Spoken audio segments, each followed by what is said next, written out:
श्रीलंका के सदर गोटबाया राजपक्षे आज पहुंच सकते हैं सिंगापुर। आपको बता दें कि गोटबाया राजपक्षे कभी भी सिंगापुर पहुंच सकते हैं। जराये के हवाले से ये खबर आप तक इस वक्त पहुंचा रहे हैं। किसी मुल्क में पनाह लेने के बाद ही इस्तीफा देंगे गोटबाया राजपक्षे। लगातार गोटबाया राजपक्षे के इस्तीफे का मुतालबा लोग करते हुए नजर आ रहे हैं श्रीलंका के अंदर। और जब गोटबाया राजपक्षे कल श्रीलंका से फरार हुए, अपनी अहलिया के साथ श्रीलंका छोड़ मालदीव्स पहुंचे, तब लोगों का गुस्सा और भड़क गया। और इस वक्त की अहम खबर के किसी भी वक्त गोटबाया राजपक्षे अब सिंगापुर पहुंच सकते हैं और किसी मुल्क में पनाह लेने के बाद ही वो अपना इस्तीफा सौंपेंगे।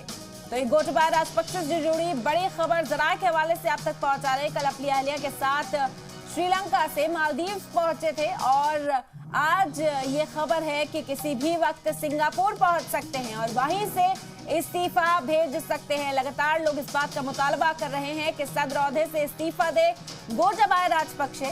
श्रीलंका के हालात दिन पे दिन बदतर होते चले जा रहे हैं और जल्द अज जल्द हालात को संभालने वाला कोई नुमाइंदा आवाम को चाहिए। इसके लिए सदर गोटबाया राजपक्षे से इस्तीफे की लगातार मांग की जा रही है। आपको बता दें कि कल तारीख मुकर्रर की गई थी जिस तारीख पर उन्हें अपना इस्तीफा सौंपना था।